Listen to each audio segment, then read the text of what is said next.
একজন মানুষের সফলতা হলো মাগফিরাত, ক্ষমা। এক বুজুর্গ বলেন, তুমি হাই ऐसे रहो হাই वैसे रहो, वहां देखना है कि कैसे रहो। তুমি এখানে রাজা বাদশাহ অনেক আরামে থাকো, সেটা বিষয় না। তোমার যদি আজ মৃত্যু হয়ে যায়, কবরে তুমি কেমন থাকবে এটা ফিকির করো। অনন্তকাল কোথায় তুমি থাকবে সেখানে ফিকির করো। হ্যাঁ, যদি তুমি ক্ষমা পেয়ে যাও আল্লাহর কাছে, ব্যাস তোমার বেড়া পার হয়ে গেছে, তুমি সফল। তুমি তখন সফল। এই কথা, তোমার যখন ক্ষমা হয়ে যাবে তখন তুমি সফল। এই জন্য একজন সুস্থ মানুষের, একজন সুস্থ বিবেক সম্পন্ন মানুষের সবচেয়ে বড় চিন্তা হলো তার ক্ষমা, আখিরাতের বিষয়ে তার ক্ষমা হলো কিনা এটা। ফামান যুহজিহা আনিন নার ওয়া উদখিলাল জান্নাহ ফাকাদ ফাজ। আল্লাহ তাআলা বলেন, যাকে জাহান্নাম থেকে মুক্তি দিয়ে দেওয়া হলো, জান্নাতের সার্টিফিকেট দিয়ে দেওয়া হলো, সেই সফল। সফল আবার কে? দুনিয়ার বিচারে সফলতার মানদণ্ড তুমি হিসাব করতেছো, তুমি জানো না তোমার আখিরাতের হিসাব কোথায়।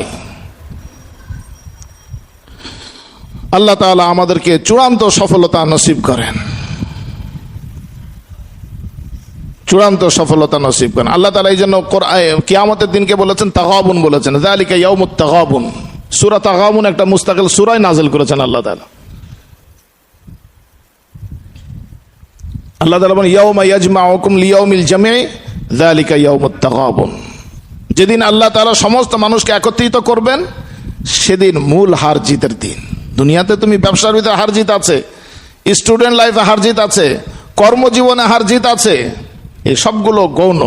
এখানে হার জিতের জন্য তুমি এতটা মেহনত করো, এতটা শ্রম দাও, কিন্তু চূড়ান্ত হার জিত যেটা, অনন্তকাল হয়তো জাহান্নাম, অনন্তকাল জান্নাত, অনন্তকাল শুধু সুখ, নাহলে অনন্তকাল শুধু দুঃখ, সেখানের হার জিতটা হলো আল্লাহ তাআলা বলেন যালিকা ইয়াউমুত তাগাবুন। সেটাই চূড়ান্ত তোমার হার জিতের দিন। আল্লাহ তাআলা চূড়ান্ত হার জিতের দিনে আল্লাহ তাআলা আমাদেরকে সফল করেন, সেই চিন্তাটা আমাদের করতে হবে।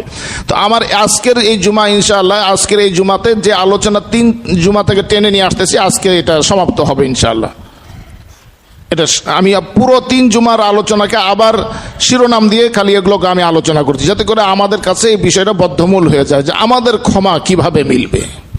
এর অনেক বিস্তৃত আলোচনা আছে, সবগুলো আলোচনা যে আমি বেসিক আলোচনার উপরে আমি এটাকে শেষ করতেছি।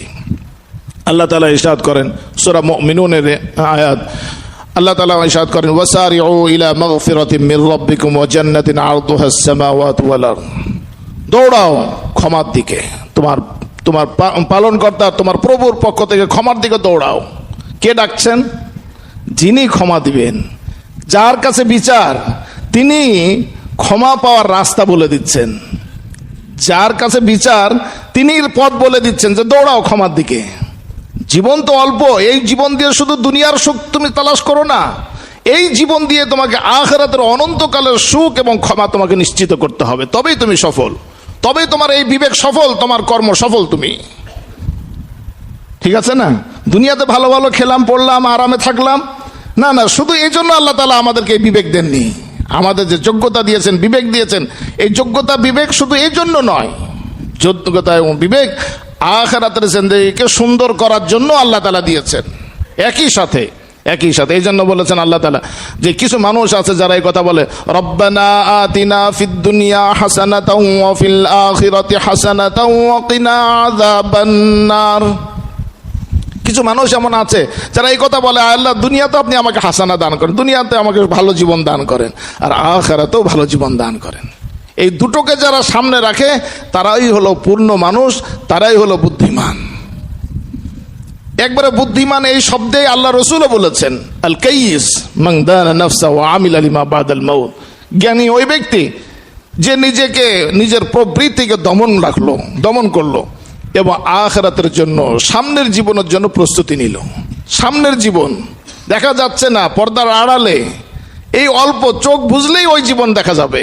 বরং এমনকি হাদিস শরীফের ভিতরে এসেছে যে চোখ বোঝার আগেই পূর্বক্ষণে তার আখিরাতের ঠিকানা কি তাকে দেখানো হয়।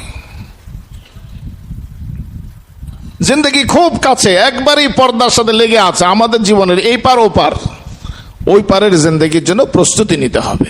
আল্লাহ তাআলা কোরআনে কারীমের ভিতরে ইরশাদ করেন, ইয়া আইয়ুহাল্লাযীনা আমানুত্তাকুল্লাহা ওয়াল তানজুর নাফসুম মা কদ্দামাত লিগাদিন ওয়াত্তাকুল্লাহ। হে ঈমানদারগণ, আল্লাহকে ভয় করো। মেসেজগুলো দেখেন কোরআনে কারীমের সুস্পষ্ট, একবার ছাকা ছাকা কথা। আল্লাহ তাআলা বলেন, হে ঈমানদারগণ, আল্লাহকে ভয় করো এবং প্রত্যেকেই, তোমাদের প্রত্যেকেও যেন বাদ না যায়, কেউ যেন বাদ না যায়, প্রত্যেকেই।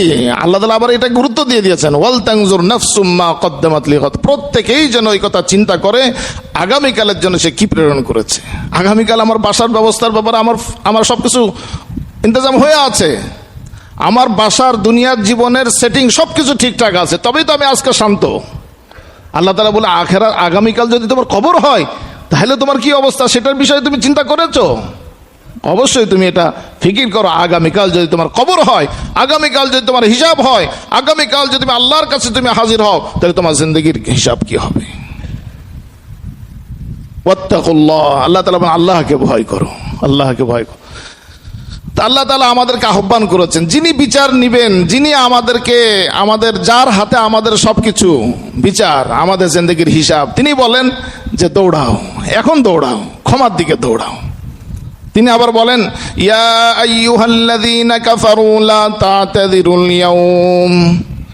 হে কাফের সম্প্রদায়, কিয়ামতের দিনে উপস্থিত হয়ে গেছো, এখন তোমরা আর কোনো ধরনের ওজর আপত্তি পেশ করো না, তোমাদের কোনো ওজর আপত্তি গ্রহণ করা হবে না।